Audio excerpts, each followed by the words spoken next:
So we're doing something a little different today. Last year, when we were making content for Dice Throne Pride Collection, we did some gameplay videos.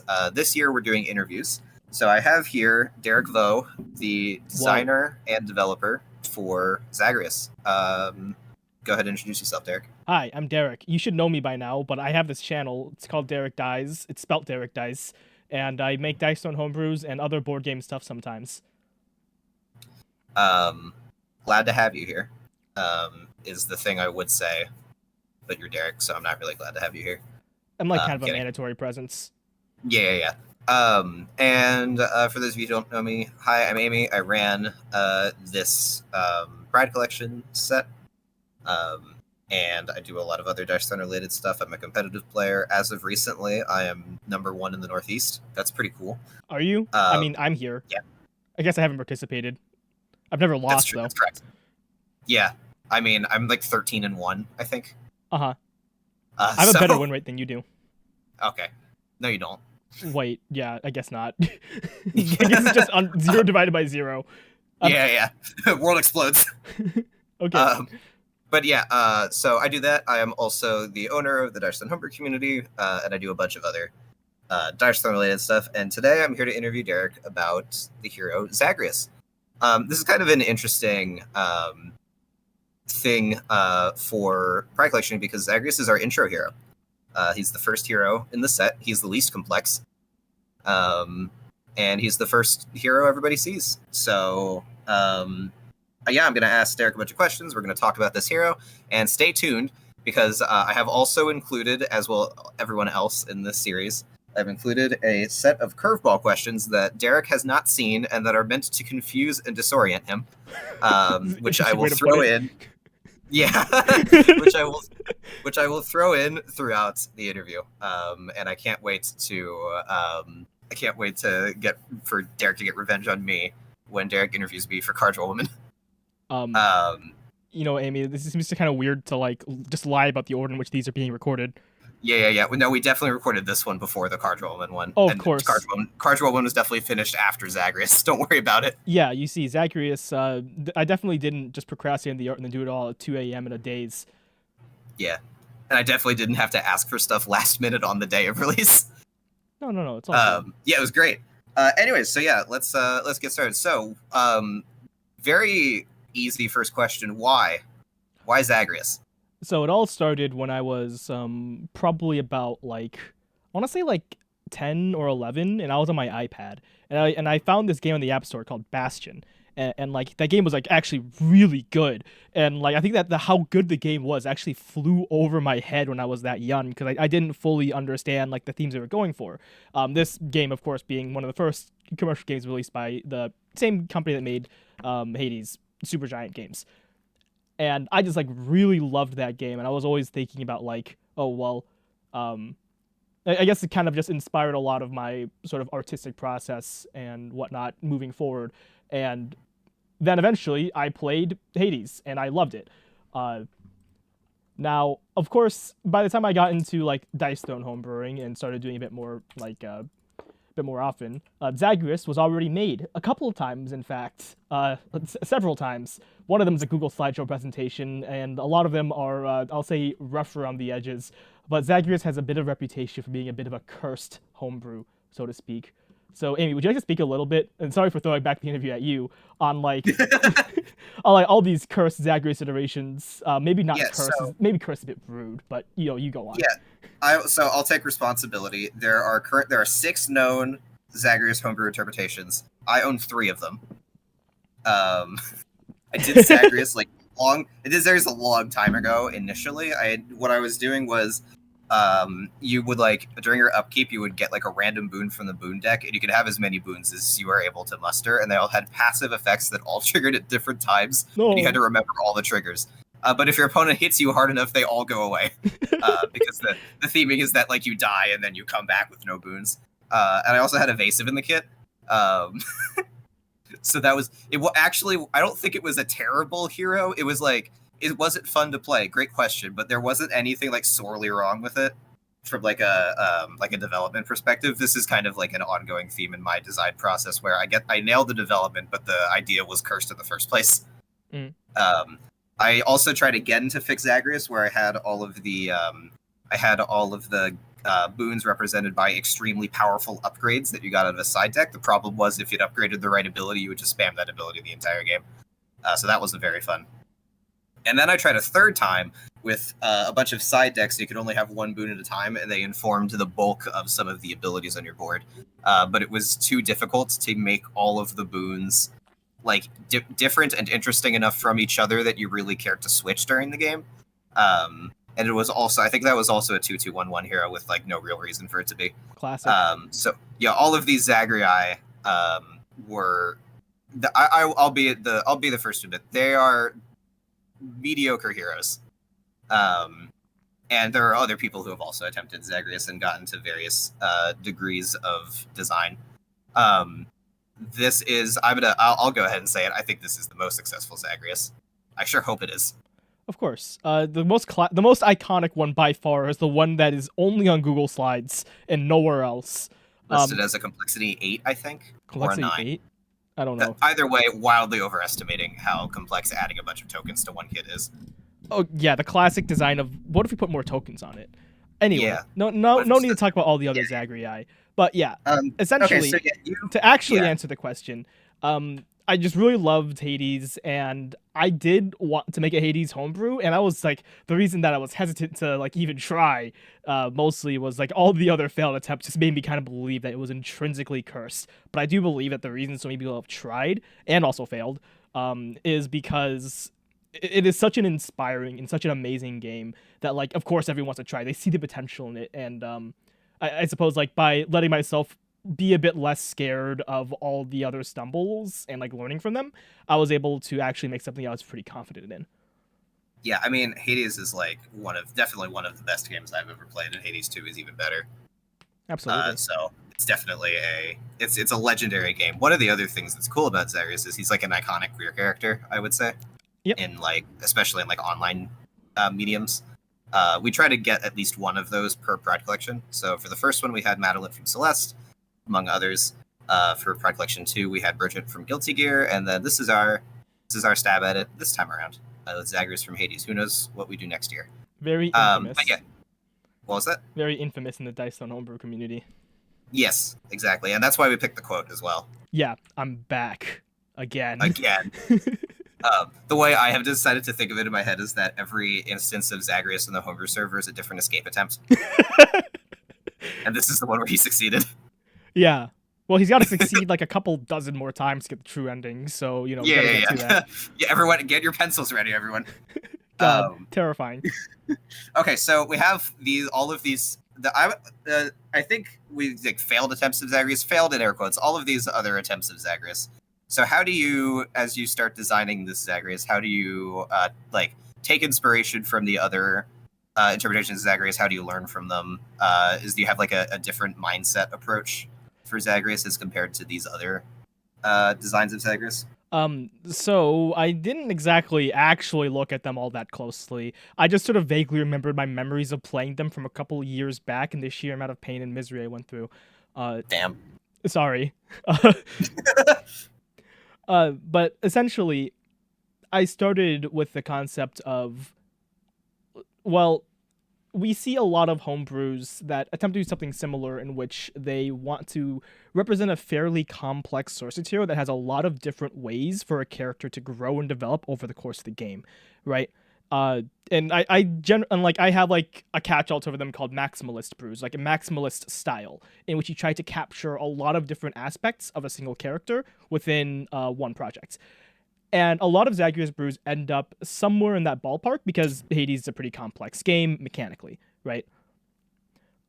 So I didn't want to do that. I wanted at first to actually say that there isn't going to be like this boon system, this meta progression, and like start from there and see, well, what happens if I don't let Zagreus have any boons? Obviously, I did end up adding boons to it, as you can see, it's the first entry in the leaflet, but I wanted Zagreus to, first of all, feel coherent without it, And I think that's something that a lot of the other brews, from my memory of having played them, kind of missed, is that they tried to put the boons front and center and saying that Zagreus is all about these gifts he's getting from the gods and in which ways he's going to get stronger, but he starts off kind of plain, right? And I started off from the mindset of, here is Zagreus, and the boons are maybe going to be there as an auxiliary thing, but I want it to first and foremost feel like Zagreus.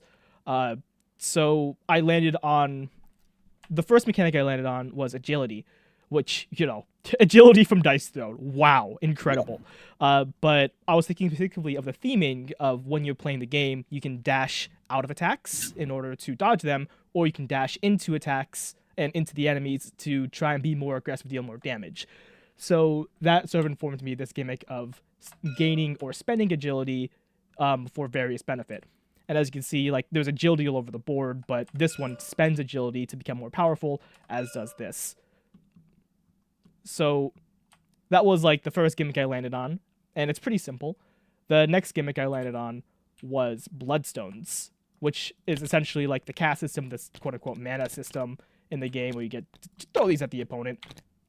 And I wanted to kind of emulate that feeling of, like, you build these things up and then you get far away and you start throwing them all at the opponents to just get a little bit more damage in, right? And I think I managed to do that pretty well. You essentially just build them up, spend 2 combat points to throw them all at once. So it's like, you don't want to just like throw them all the time. You want to build up and wait for a good time.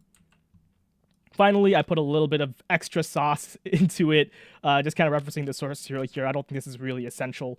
You get to choose between 4 different straights, which are all different in their own sort of ways, but I try to make sure that they're all not too different, because I don't want this to be like 4 entirely different characters. I want this to feel like one character at the end of the day. But yeah, that's kind of like how I went into it, is just keeping it as divorced from the boons as possible at first, and then letting the boons sort of add on to it. And yeah, I guess maybe there's probably gonna be questions that go into more about the boons later. So I guess like that's my big sort of difference in mindset. I feel is just trying to make sure that Zagreus feels cohesive on his own. Yeah, it's definitely like, I think it's also shown in like how this hero plays out, because like on turn 1 you don't have any boons, and it is not guaranteed you will get one. Usually to get a boon you have to either activate Banter, which does no damage, or you have to get lucky, or get really lucky. So like this hero is designed to function even if you don't have a boon in like the first like 1 or 2 turns of the game, which is like a quarter of the game. So yeah, I definitely think it's a very notable part about this iteration of Zagreus. So like in Hades, the video game, Zagreus is very often married to his boons, because at the start of the game you get one. Like before you even get to like start killing guys, like you get a boon from someone or a hammer, or before that you pick an aspect, and you do all this other stuff, all this like character customization in a sense. So, if we're like our design approach for this hero is, let's take out all the boons and all of the other frills and stuff like that, and boil Zagreus down to like a fundamental play style, and try to emulate that first, and then add stuff back in. How does that look? Like, how do you think Zagreus feels to play in Hades, minus all the boons and the aspects and all the other stuff? And maybe like looking at Hades 2, does any of that get more pronounced with a different play style in Millennium? I mean, absolutely. It kind of feels like you're answering the question yourself with the question. But yeah, he feels very aggressive. He's left clicking till the sun comes up. He's just wailing on the opponents. And I think a big part of that is just like, a lot of times one of the safest things you can do is to lock your opponents in hit stun. So you just sort of run up and just keep on hitting, right? And you kind of like react kind of like a rhythm game to when they're starting to attack, and you dash out the last possible second so you don't lose out on as much DPS as you possibly could get, right?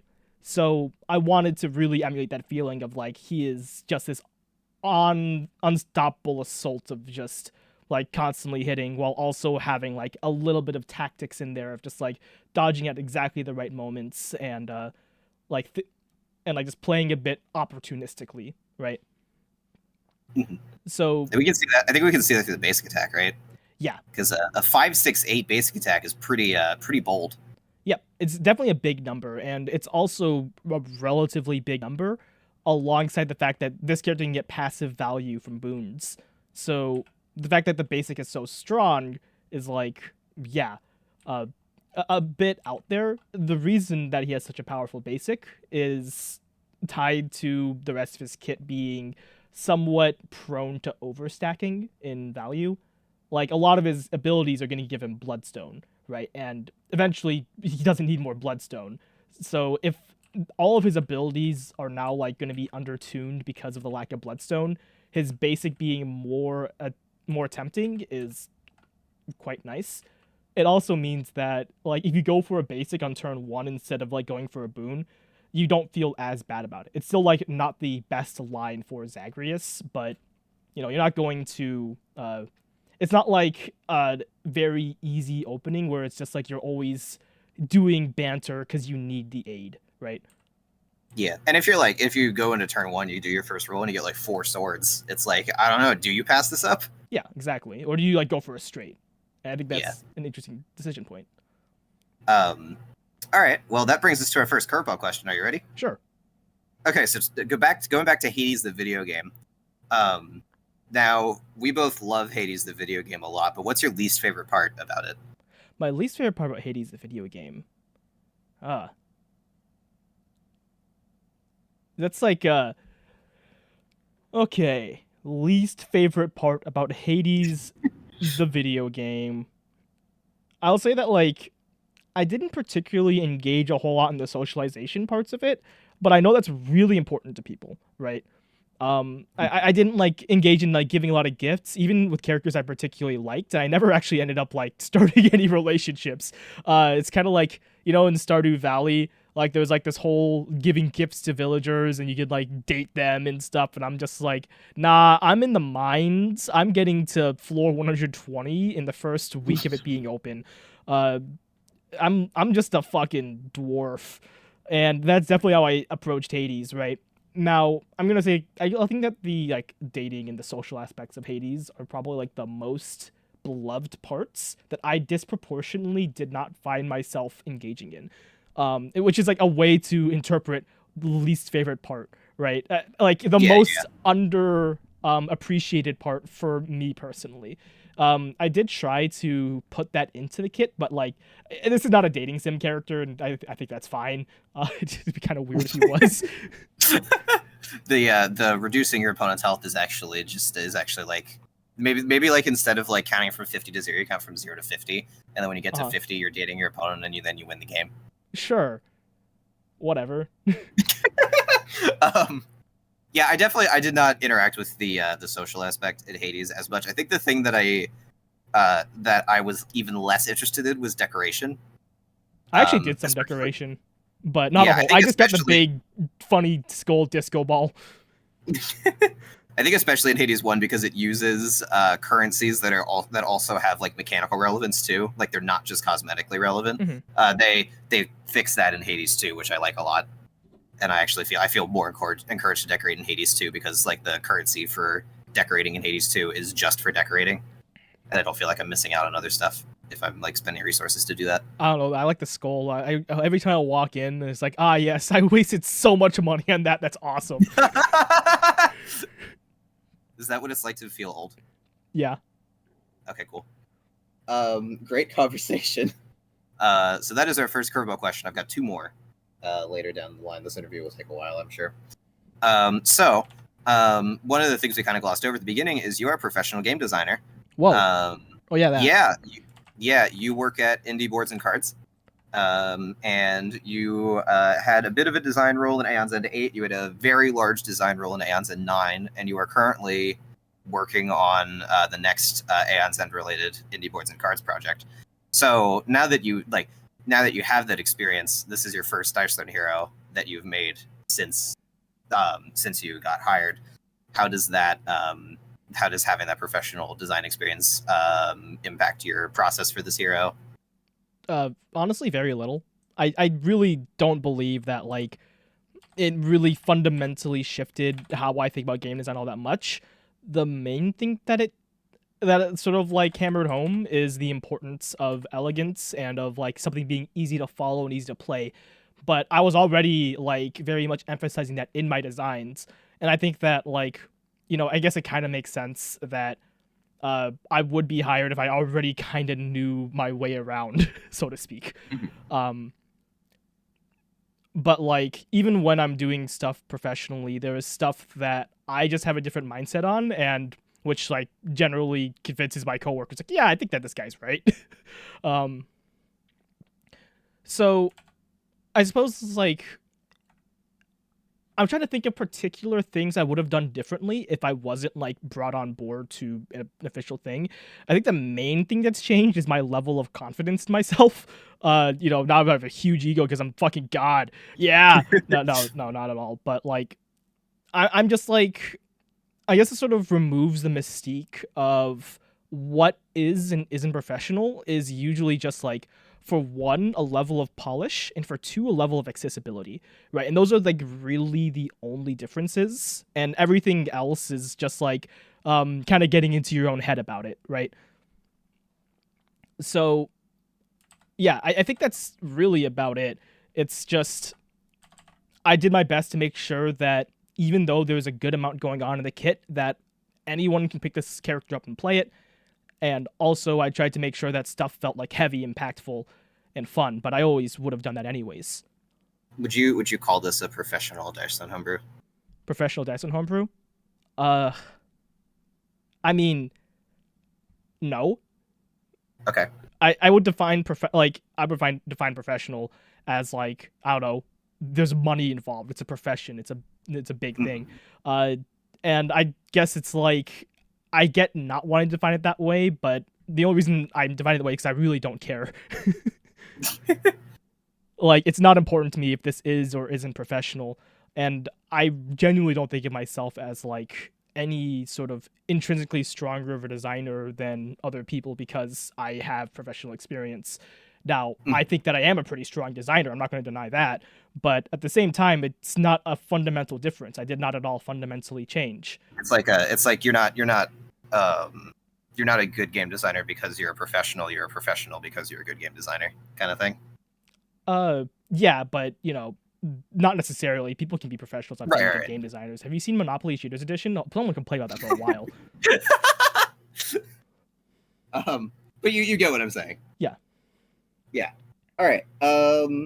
Let's talk about the aspects because this is a part of Zagreus that definitely intrigues me. It's a little out there in terms of like Dice Stone homebrews. Like not many homebrews really go for this. I think in the way that you go about it. So yeah, when you pick up Zagreus, there are 4 different aspects you can pick. You can keep aspect of Zagreus, which is already printed on your board, or you can replace your straits with a different set of straits that'll have different effects, and they range in like how weird they are. So how did you approach the aspects, and like what role do you think they serve in the homebrew? Right. So when I first started making the homebrew, I was like, I don't know. Maybe if I wasn't going to have boons in the kit, right? Because this is how I was approaching the design. Uh, what would I have that would kind of reference the source material? I thought of, well, Zagreus.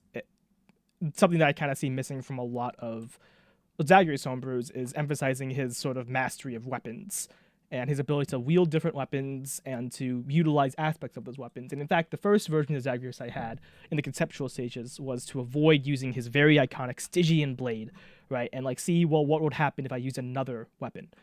And how could I communicate that? Now, I did end up using the sword, but I wasn't really happy with just like what if we just like had the base sword and like yeah he has the basic ass sword that everyone knows and everyone loves because I just don't feel that communicates all of Zagreus. So I decided, okay, well, the aspects of the Stygian blade I think would be a good way to communicate those differences without needing to have as fundamental of a difference as like, well, now we're doing the fists of Malphon or whatever, and that's a whole mess. I would believe that if I were to do different weapons, I would want to completely replace the board, right? And so with these aspects, I just wanted to communicate that he has, like, this bit of, as you said, early game customization, um, and also provide like just another sort of layer of self-expression in the character. Because I feel like a big part of Hades is just being able to kind of like play out your different builds, your different like desires of how your playstyle how you want your playstyle to be. And it doesn't serve, I think, a very big part of the kit. It's, I think, mostly just to reference the source material and to make it feel more quintessentially Zagreus. And I think it does that well, and it does so in an inobtrusive way. So, like, as you can see and read, it's just like, would you rather have this agility or 2 combat points on your small straight? And would you rather, like, draw 2 cards or get 2 damage and agility? Is sort of the question with the Poseidon. And then, like, these other ones are way unhinged, and they're just kind of for people who want, like, just a wacky experience. This one, Nova Smash Nemesis, replaces the agility with flipping this card over, which then removes your small straight, but lets you, once per turn, change the value of one of your dice to a 6. And then, like, it only lasts for 1 turn. And then Arthur is, you get rid of your small straight entirely. And also, now you can spend agility to decrease the value of your dice. So I wanted this to feel, like, big and slow and heavy. And the way I initially did this was by reducing the stack limit of agility, but eventually I decided that removing the small straight also feels heavy and is also simpler. So, yeah. Yeah, one thing I really like about the aspects is they kind of like represent like difficulty levels for Zagreus. Like if you play with the base level Nova Smash, that's probably the simplest way to play Zagreus, because just like getting agility on your straights is like really is like you can almost always do something good with that. Poseidon's a little more tricky because economy is a little harder to use optimally or like to use well. And there's extra wrinkles in Zagreus' kit because you have to spend CP to throw the Bloodstones, which means it's like gaining 2 CP is a little better than it seems because you're often starved for CP because you're spending all your money throwing Bloodstones at your opponent. And then Nemesis and Arthur are like obviously very whack. Nemesis encouraging you to chase 6s next turn, but it's like you know, how much do you want to chase 6s? And then Arthur asking you to deal with a bunch of different downsides and trying to take advantage of this one little quirk where you can use this token to tip down a die and try to use only that to make up the difference.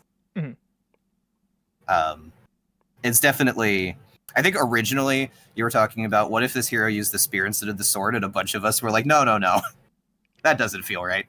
And I think this is a great interpretation of it. I also definitely feel the like customization element of Hades. Like I think I have in Hades, I have the bow up to like 20 plus heat or something like that. And I don't think I've ever won a run with the shield. I hate the shield so much.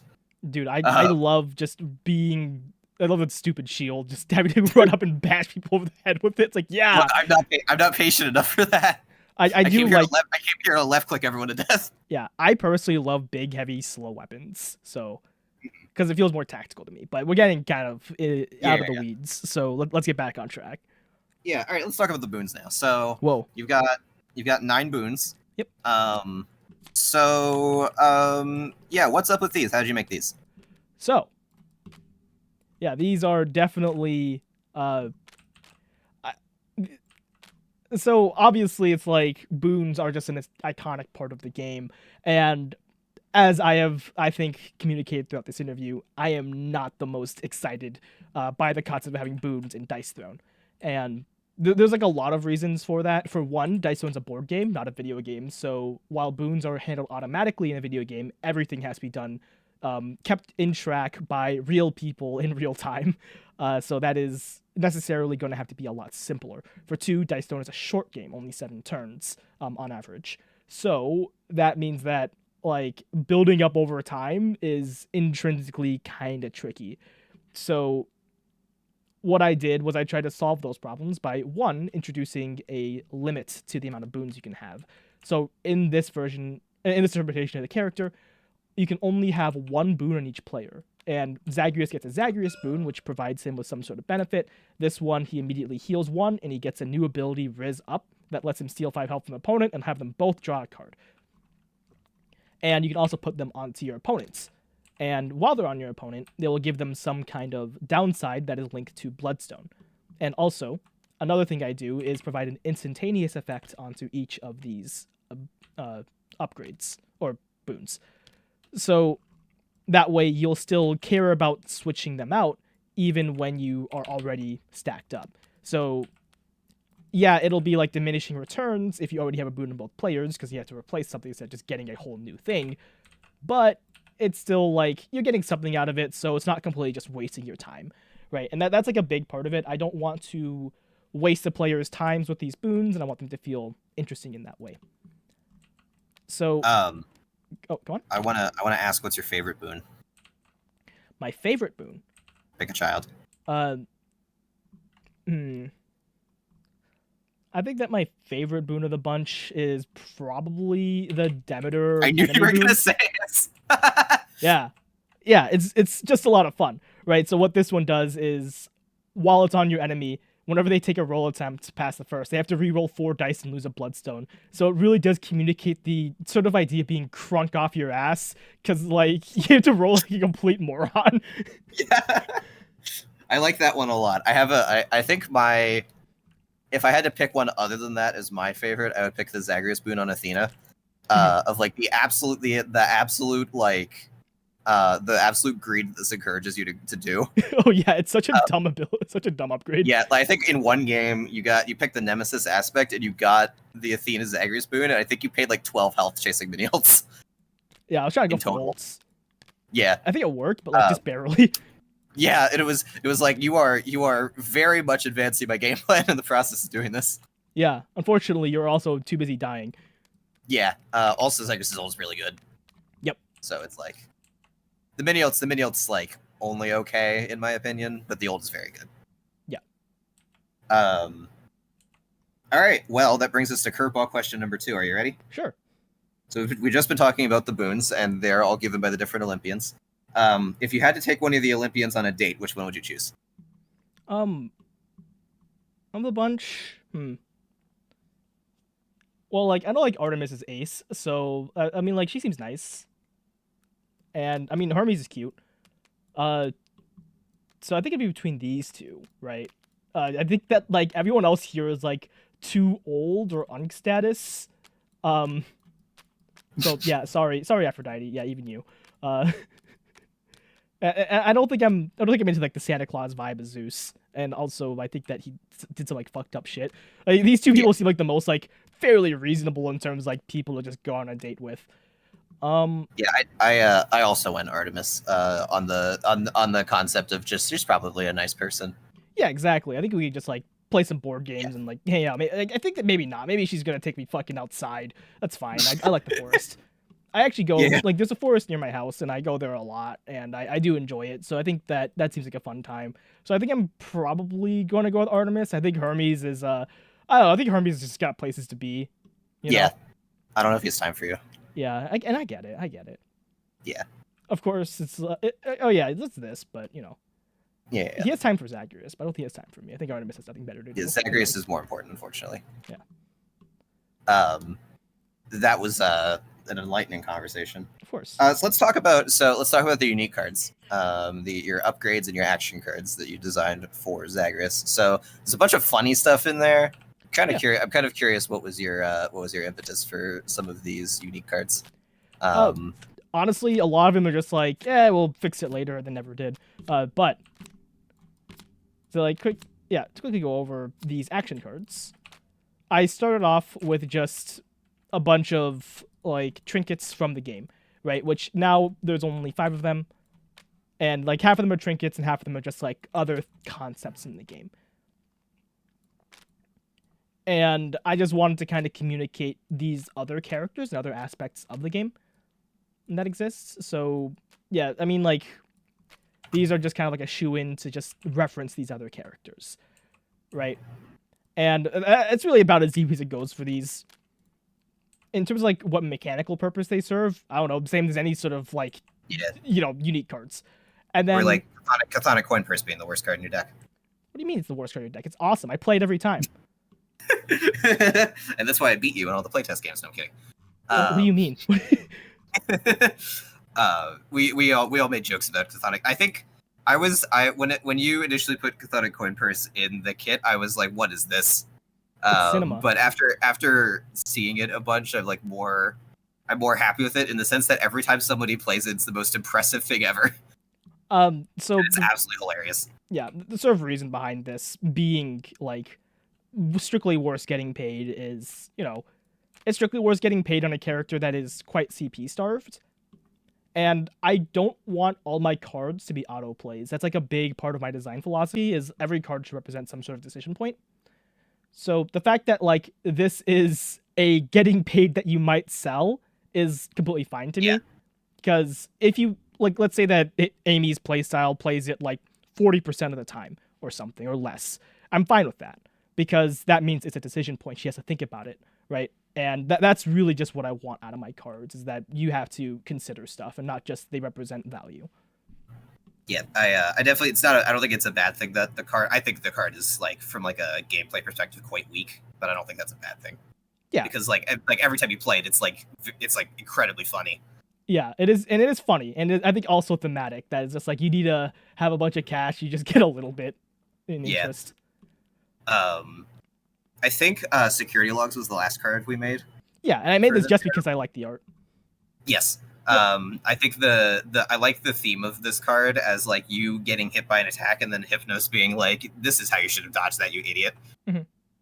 Yeah, this is also like I couldn't quite think of art, so I just searched up like Zagreus action figures. And I'm like, yeah, let's go. We're doing it. This one, everyone loves this art. I'll just let you see. I didn't exactly know what they were called. I thought they were burritos, but they helpfully informed me they're gyros or something. Yeah. Yeah. The Pride art, we spent a good amount of time picking that one out. So, I mean, there's like the sort of the obvious direction for the Pride art, where there's like, there's a lot of fan art of like Zagreus kissing Thanatos or whatever. And it's like, yeah, that's like cool and all, but I don't think that's really true to the game's energy. For one, like you don't see a lot of physical affection in Hades. For two, it's I think that for Zagreus, it's very important, like both of his partners, or like both of his, I guess, potential partners in the game, because I had a Zagreus that only care about violence personally, but the fact that Zagreus is potentially polyamorous and that's like worked into the lore of the game, I think is very important to him. So I wanted one that introduced all of them and also felt true to the game. And lo and behold, they have official art that is exactly the energy I was going for, because I guess I had my hand on the pulse of the actual game. They also have Zagreus feet pics in here. There's like Zagreus' foot is like fully in frame, but unfortunately I wasn't able to get it into the artwork unless I tilt the art and like shrink it. And Amy said she didn't like it, but I'm gonna put it as an alternate state of this card. So, dang. Speaking of art, so for the art and the graphic design for this hero, how did you go about that? Anything notable in your? Oh yeah, it's all duct tape. It's all duct tape and like pins and needles, right? Like especially the boons, because like these are obviously like a lot of text on some of them, and in order to get this text in properly, the dice stone generator doesn't have a way to do transparency, and like I'm just like not learning GIMP because I'm stubborn like that.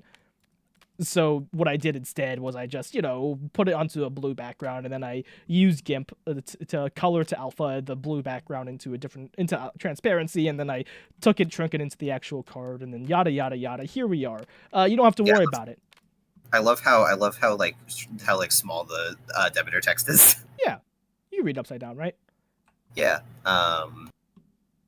One thing I wanted to mention is that the art on the leaflet is a nod to the other instances of Zagreus. Yeah, this version of this particular art of Zagreus is one that a lot of other Hades brews used, and I just I didn't want to use that one, so I used like the cover art because they didn't really use this one. And it looks really good, but like this one you see in all the other Zagreus homebrews, and it's a classic. He's like really vertical as well, so it makes sense. Yeah, and then like the dark red background that looks entirely out of place. Yeah, of course. It's a classic.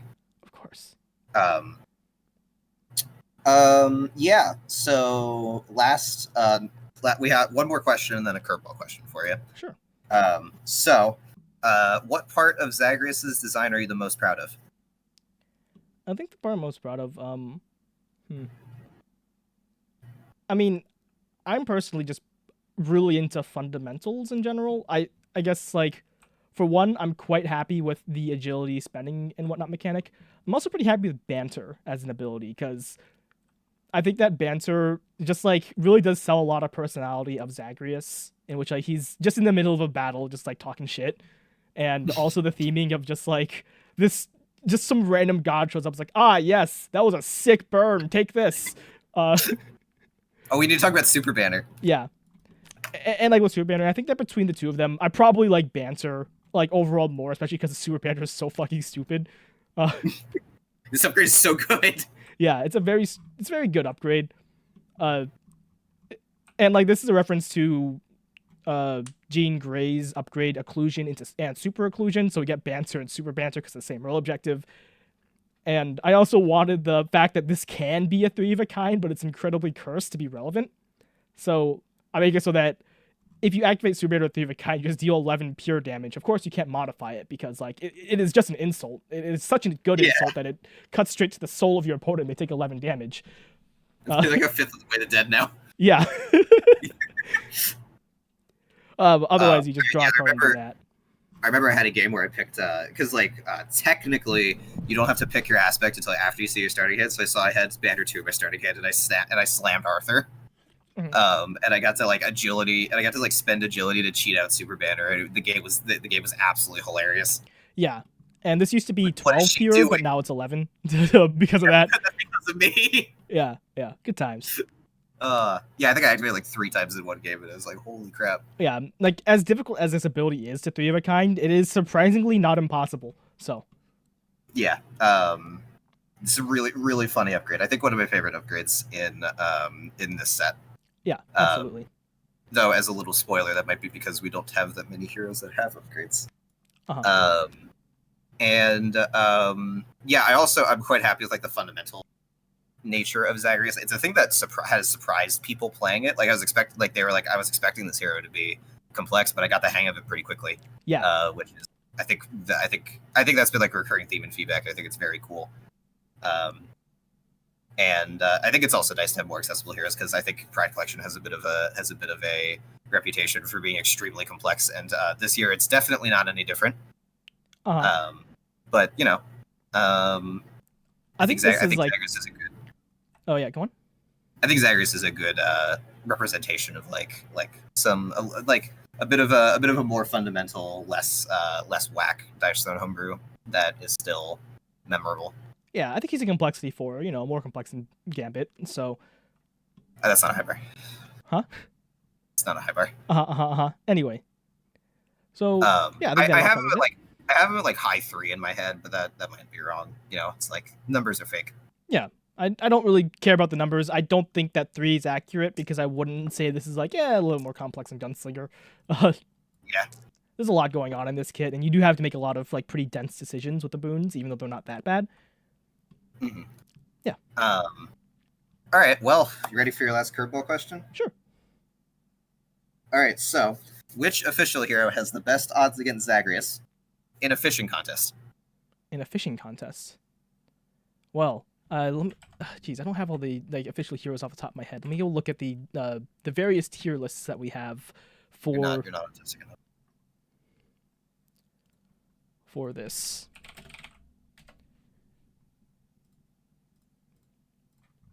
We do not have a fishing tier list for Dice Stone. I mean, just a general tier list for the heroes existing. Okay. So, are we limited at all by season? No. No? Okay, Doctor Strange.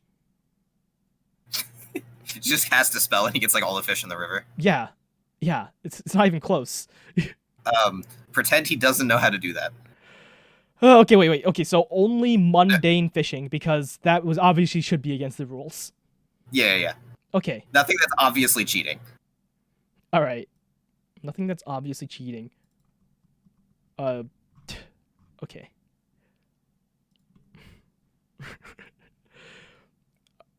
I still don't have a list of the actual characters, but let's see.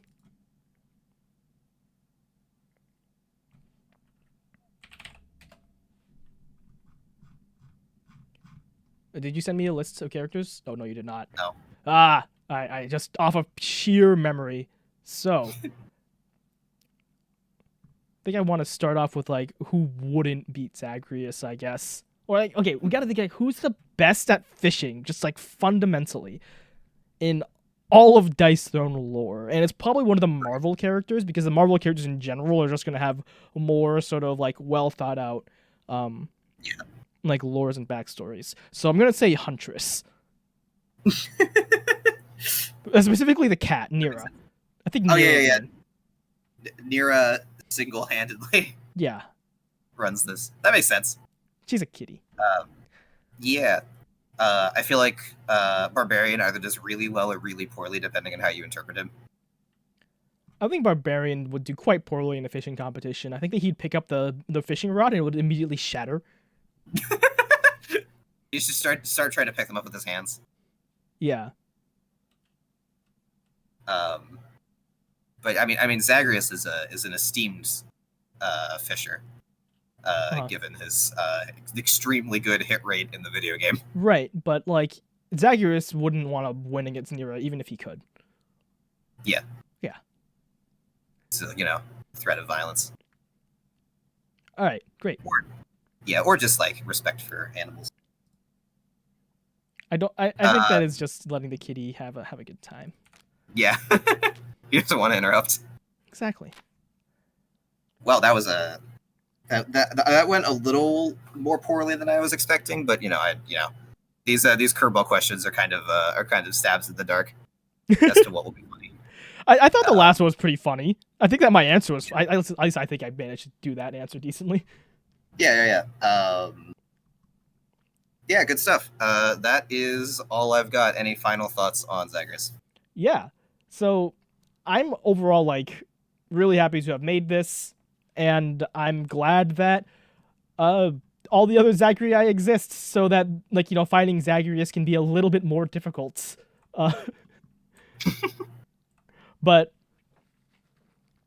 I suppose it's nice to kind of, I guess, show that a lot of the concepts in the other Zagreus homebrews aren't like fundamentally bad, even if like the end result isn't all that good, right? I think that a lot of the times it really does just take this sort of good eye for recognizing what is and isn't going to be elegant and fun to play with. Because as Amy noted, this character, despite having a good chunk going on, feels pretty smooth to play.